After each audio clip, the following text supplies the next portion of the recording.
Welcome back to the Gaming Pulpit. This is your host JD, and we got four subjects to talk about. Insomniac actually being purchased by Sony. I didn't see that coming. We got Sony going third party supposedly. We got Stranding being an exclusive, and just a little fantasy of mine, with this whole, purchase or acquisition. So let's start off by talking about the acquisition itself. This came out of left field. I didn't see this coming at all. This blew me the fuck away. I was like, what the fuck? But it's actually the biggest acquisition of this generation, because the other ones that Microsoft was doing was complete butt, and I'm sure they know this, but they didn't want to invest shit into that particular. They didn't want to invest no money. They didn't really want to invest it. They knew it. They knew they didn't want to do it. Either way, that's cool. That's cool. But I was really shocked. I wonder. I mean, I'm a little bit disappointed because I wanted them to purchase Kojima Productions, but I mean, with a game selling like 13 million on one console, I mean, I would have purchased their asses too. But good show to Sony for picking them up, because I thought that they didn't want to be picked up. You know what I mean? But that was a shock. And you know what I'm thinking too? Like, who approached who? Because Microsoft approached Insomniac, and they made a big deal about, making a game on their console, on the Xbox One. And then they just completely double backed on everything, and we're not going to make Sunset Overdrive. And, I'm just like, but then you look at it too, because, Insomniac was like, we don't want to be purchased. But, think about it like this.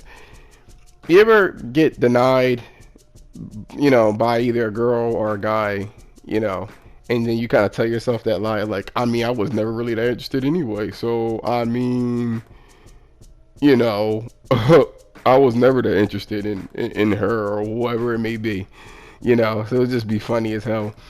That's what I kind of see Insomniac really saying this as, I was never really that interested. I didn't want to be purchased. I didn't want to go out with her, But I imagine after fucking 13 million, they approached, Insomniac, and I mean, you better fucking take it. You better fucking take it. So, you gotta look at it like that.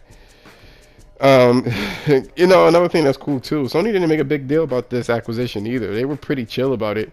I mean, they made like a little quick tweet, welcome to the family. And unlike, Microsoft, which they did that for E3. Everybody look, we just purchased like 3 new people. Like, come on, dudes. Like, for real. Like, nobody fucking cares. Nobody cares. Stop yourself. But, it is what it is. The next step, or next subject is, speaking of acquisitions and things like that, Sony is supposedly going third party. There was an article. Let me see if I can pull it up really quickly. I want to see it. Where I put it? I got so much shit going on, but basically, like, so much shit on my phone. Where the fuck was it? Oh yeah, so it's right here. So basically, Sean Layton had an interview, and of course it got misconstrued and twisted up by, the gaming journalists out there. It got totally fucking misconstrued and twisted. He mentions, though, that he wanted to make, they obviously are focusing on a PlayStation 4, and 5.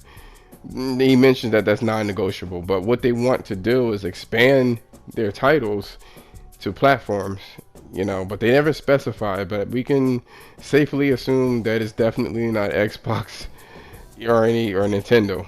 The next logical step is basically PC, and it was confirmed that Sony Interactive Entertainment officially will be publishing on PC. You have something like Ready Set Heroes is already on the Epic Game Store, and they're actually publishing the game, and that's their hustle. The PlayStation is becoming really, really, really huge. You know what I mean? I mean, it's becoming really big. You gotta look at it like this, like I think they're doing like 40% of Sony right at this point. Apple had a really big issue too. Apple was about to become, kaput. That was it for them back in I think their early 90s. And then they, just started cutting different departments off and stuff like that, and just unnecessary shit. And they started making iMacs, and then the inevitable iPod, and that's what kind of kick-started them. You know what I mean? So like that's one of the things that people need to realize too. Like it can't just be contained in the console. Because what happened if the PS5 is not as successful? And this is probably one of their contingencies. Like they're not going to, you know, they're not going to fucking waste an opportunity and leave money on the table at all. And that's not what they're going to do. And people need to understand that they are not going to leave money on the table, just in case. And just in case in general, like they want more money. And PlayStation is very important to them. And the bigger it is, the better it will be. So people need to understand that that's what they're planning on doing. Now, to what extent is the question? People, they say that multiplayer is really going to be, like the single player experiences is going to be on a console, and multiplayer stuff is going to be on different platforms, whether it be computer or PC, I should say, or the phone. But you gotta look at it like this too. If you really want to take a look at the situation, what was I going to say? Yeah, if you really want to take a look at the situation, Sony doesn't want. I mean, Sony's going to capitalize on this shit. They're going to capitalize on putting it on PC. Basically, I think they're going to use these little they're going to make multiplayer little games and publish it on the PC. And then when people, because they're going to get money from, like, it's definitely going to be multiplayer, so they can get that revenue stream for, like, microtransactions and shit like that on that end. And then it'd be a gateway drug to, like, the consoles themselves. So I definitely see them doing some shit like that. I definitely do. It's a good thing, you know what I mean, because they know their priorities, you know what I mean. They know what they're going to do. They know what they're going to do, and I'm happy for them to do it. What next? Because the video is becoming long in the tooth. The next thing is this, Death Stranding. Death Stranding is actually, it has the exclusive label again.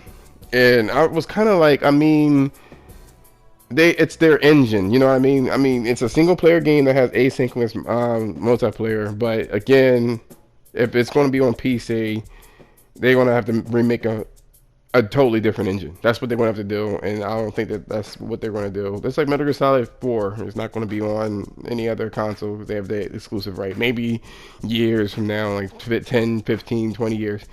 But Death Stranding is definitely an exclusive. Definitely. I don't know why people thought it was going to be like that. And then people didn't even like the showing anyway, but yet they were bitching about, if it's exclusive. They want it, but they don't want it. So fucking suck a dick. Anyway, the last subject I want to talk about, it's really quick. This is what I was kind of thinking about. I was just kind of like, dicking around. And I was like, what would be cool? I wonder if Insomniac will actually start taking a risk in making something big with the Spider-Man game. You know what I mean? Like, wouldn't it be cool if they had like a co-op? I know it's gonna sound so shitty, but like, think about Miles Morales and then Spider-Man actually, help saving the world and shit like that. I think that would be pretty fucking cool. I'm just a big Spider-Man fan, and then they had the news that Spider-Man yanked back, Sony yanked back Spider-Man from the MCU, but that's another topic for another day. Let me know in the comments what you liked or disliked about the video, and if you liked it, a sub would be appreciated. I appreciate you guys, and have a great night.